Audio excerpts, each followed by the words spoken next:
Lehenengo gauza da, jakitea zer dan lehorreratze evento bat. Bueno, guztiok ikusi ditugu prentsan edo irudietan, izurde bat horre hondartzan, edo amildegietan, edo arroken tartean, eta hori da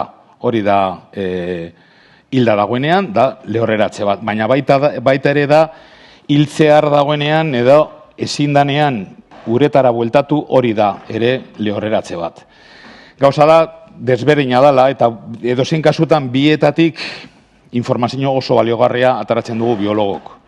Guretzako ezinbesteko materiala da, aztertzeko, gero aipatuko dut 1000 aldiz, ingurumenaren osasuna.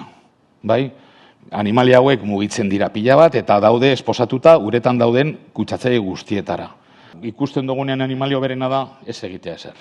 Deitu, bat bira. Bat birekin daukagu harremana, eta berei deitzen gaituzte gudeko, telefono mugikorra 24 orduz. Eta beti dago jendea, prest joateko, igual gabez ez, porque igual arriskutsua izan daiteke, baina igual lehenengo orduan aragoaz. Oso importantea da, eta hori jendeak askotan, intentzio honez egiten dutenean, gerturatu animalia dagoen tokira, hasten dute direla ugaztunak, gu bezalakoak.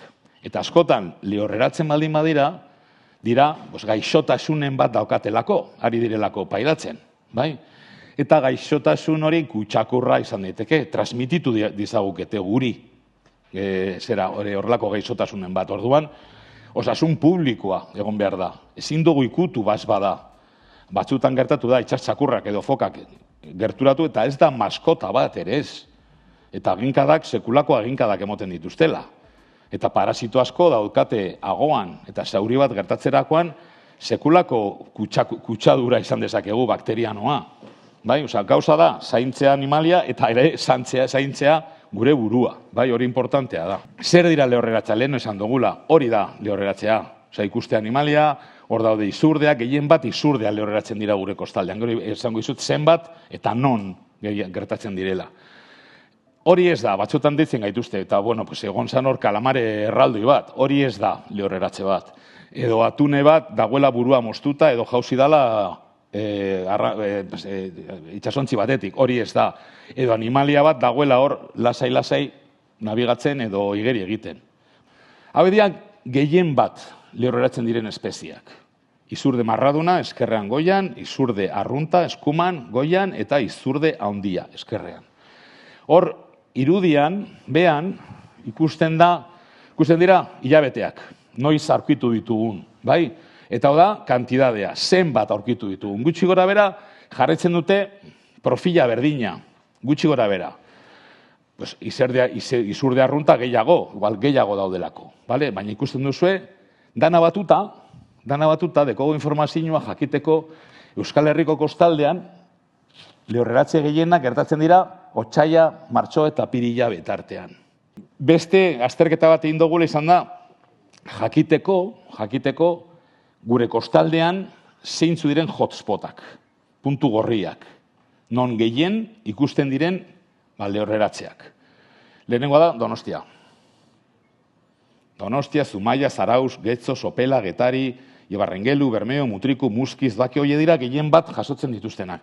Hor, borobil horiek dira puntuak, eta hor ikusten duzue, urdina da bat 5 bitartean, ez dala asko, berdea dala 6, hogeita bat, eta horia, Donostin kasu, dala 50 baino gehiago, gertatzen direla. Arrazoiak, hondartzak, direla hiri hondartzak. Orduan oso errez ikusten dira. Bai? Jende gehiago dagoela hondartzan, Donostin, Bakion baino. Bakion igual udaran. Bai? Baina neguan igual ez dago jende askorik behiratzen.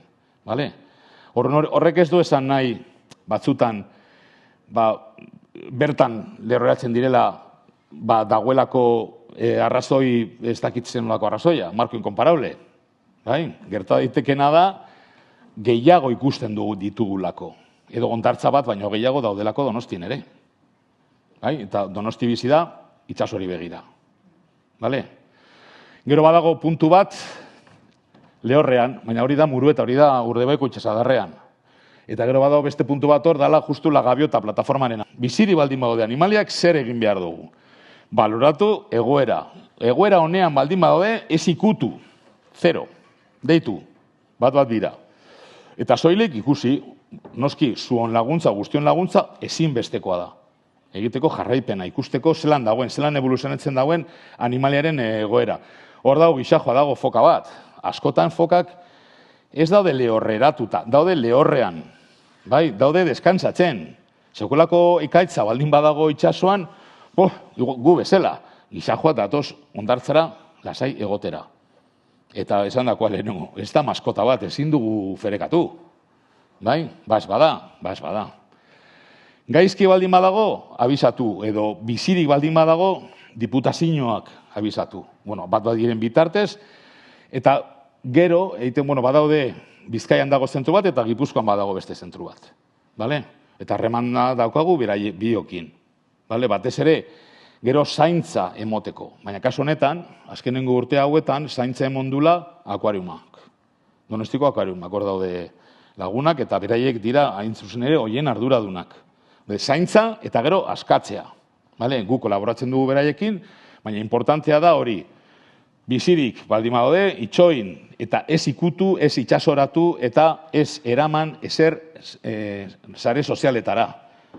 Porque berehala jendeak publikatzen du Twitter, Xen, edo Facebooken, edo Blue Sky, edo denalakoa, eta berehala jendea bertaratzen da. Eta hori ez da oso erosoa, ez da oso ona animaliaren osasunarako.